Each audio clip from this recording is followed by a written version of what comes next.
देखिए, अभी मैं उस मोहल्ले में गया था तो मैंने देखा, उधर नजर पड़ गई तो एक नाली बन रही थी।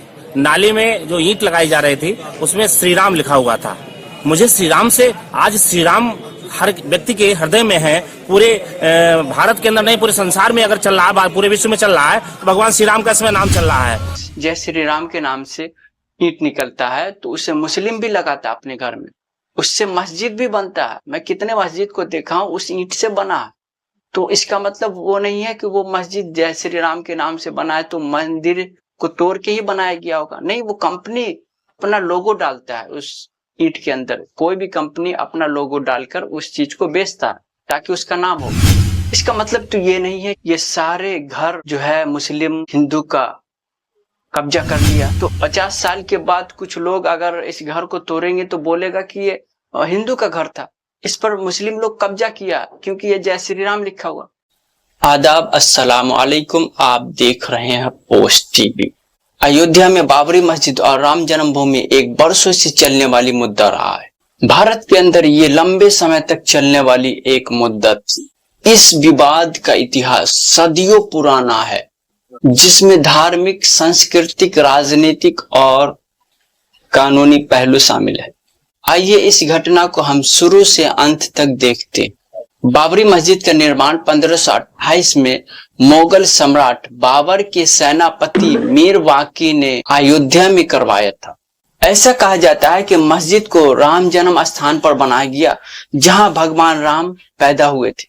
हालांकि इस दावे का समर्थक ऐतिहासिक प्रमाण नहीं है। ऐसा कहीं नहीं है कि मंदिर को तोड़कर मस्जिद बनाया गया। ऐसा कहीं प्रमाण नहीं मिलता कि मंदिर को तोड़कर मस्जिद बनाया गया। लेकिन हिंदू समुदाय के बड़े हिस्सों का मानना था कि मंदिर को तोड़कर मस्जिद बनाया गया। जो बाबरी मस्जिद था वो बनाया गया मंदिर को तोड़कर। और हिंदू पक्ष का यह दावा रहा जहां भगवान राम का जन्म स्थान था वहां बाबरी मस्जिद बनाया गया। और हिंदू पक्ष का यह कहना था कि उस स्थान पर पहले से एक प्राचीन मंदिर था जिसे तोड़कर मस्जिद बनाया गया। हालांकि इतिहास में ऐसा कुछ नहीं मिला कि मंदिर को तोड़कर मस्जिद बनाया गया। 2019 में सुप्रीम कोर्ट ने यह माना, ASI के अनुसार यहाँ पे गैर इस्लामिक संचालन थी।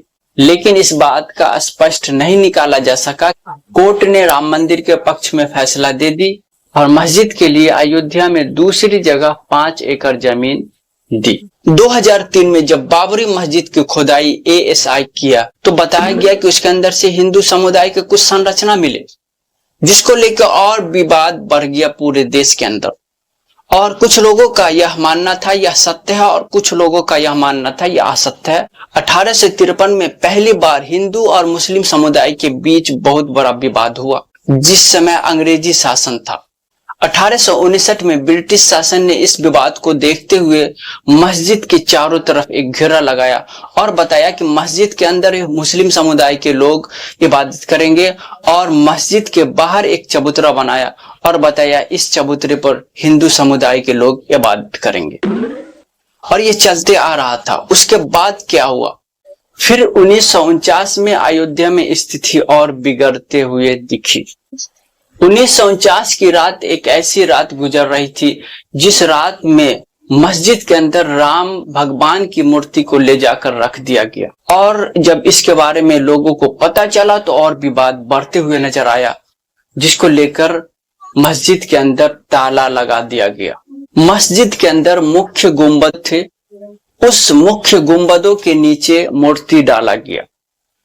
जहां हिंदू लोगों का मानना था कि ये भगवान राम का जन्म स्थल, गुंबदों के नीचे मूर्ति को दबाया गया। जहां पे मुस्लिम समुदाय के लोग नमाज अदा करते, उस जगह पे मूर्ति डाला गया और ये विवाद और बढ़ती हुई नजर आई और मस्जिदों के अंदर ताला लगा दिया गया। फिर 1950 में हिंदू समुदाय के लोग फरीदाबाद की अदालतों में मुकदमे दायर और कहने लगे कि मुझे पूजा करने की इजाजत दिया जाए इस स्थल पर। फिर 1961 में सुन्नी वक्फ बोर्ड ने बाबरी मस्जिद को लेकर एक मुकदमा दायर किया।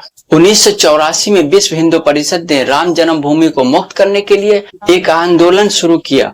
उस आंदोलन में कहना था कि बाबरी मस्जिद को हटाना है और राम जन्मभूमि पर राम मंदिर बनाना। 1986 में फरीदाबाद की अदालतों ने हिंदू समुदाय के लोगों को मस्जिद के अंदर पूजा करने की इजाजत दे दी और मस्जिदों के अंदर का ताला खोल दिया गया। जिसके वजह से मुस्लिम समुदाय के लोगों के अंदर नाराजगी हुई। 1989 में राम मंदिर निर्माण के लिए शिलान्यास किया गया। 1990 में विश्व हिंदू परिषद ने बाबरी मस्जिद स्थल पर कार सेवा शुरू कर दिया। 2011 की जनगणना के अनुसार अयोध्या के अंदर 6.19 यानी 3461 मुस्लिम थे, जबकि कुल संख्या 55,890 था। 6 दिसंबर 1992 को अयोध्या के अंदर हजारों कार सेवक को पहुंचकर बाबरी मस्जिद को गिरा दिया। इस घटना से सांप्रदायिक दंगे बढ़ने लगे देश भर में। इस घटनाओं में सैकड़ों लोग मारे गए। बाबरी मस्जिद गिराने में कई संगठनों का हाथ था। बीजेपी, आरएसएस, विश्व हिंदू परिषद के कई नेता उस वक्त वहां मौजूद थे। 6 दिसंबर 1992 को अयोध्या के अंदर इन संगठनों ने आंदोलन शुरू किया। इस आंदोलन में हजारों लोग मौजूद थे और हजारों लोग मिलकर बाबरी मस्जिद को गिरा दिया। 2010 में इलाहाबाद हाई कोर्ट ने यह फैसला सुनाया कि इस जमीन को 3 हिस्सों में बांटा जाएगा। नंबर 1 राम जन्म भूमि न्यास के लिए, नंबर 2 सुन्नी वक्फ बोर्ड के लिए और नंबर 3 निर्मोही अखाड़ा के लिए। 9 नवंबर 2019 को सुप्रीम कोर्ट ने अपने अंतिम फैसले में इस विवादित जमीन को राम मंदिर न्यास के लिए सौंप दिया और दूसरी जगह अयोध्या में 5 एकड़ की जमीन मुस्लिम समुदाय के लोगों को दिया गया। अब आइए हम बात करते हैं एएसआई के ऊपर। एएसआई का कहना था कि ये जो खुदाई मस्जिद का हुआ उसके अंदर से कुछ संरचनाएं मिले जो हिंदू समुदाय के संरचनाओं से मैच करता। तो मैं कहता हूं आज के डेट में अगर किसी भी घर को आप तोड़ते हैं को या मंदिर या मस्जिद को तोड़ते हैं तो उसके ईंट में आपको मिलेगा जय श्री राम। इसका मतलब तो ये नहीं है ये सारे घर जो है मुस्लिम हिंदू का कब्जा कर लिया। तो उस वक्त के वैसे ही कुछ ऐसे कंपनी होते थे जो अपने नाम के ऊपर ईंट बनाते थे कि ईंट जो आता है जय श्री राम के नाम से आता। अगर उस ईंट को कोई मुस्लिम अपना घर में लाकर लगाए और उससे घर बनाए तो 50 साल के बाद कुछ लोग अगर इस घर को तोड़ेंगे तो बोलेगा कि ये हिंदू का घर था, इस पर मुस्लिम लोग कब्जा किया क्योंकि ये जय श्री राम लिखा हुआ।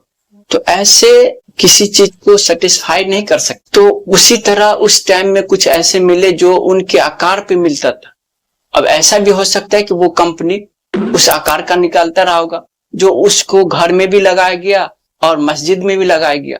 जय श्री राम के नाम से ईंट निकलता है तो उसे मुस्लिम भी लगाता है अपने घर में, उससे मस्जिद भी बनता है। मैं कितने मस्जिद को देखा हूं उस ईंट से बना है।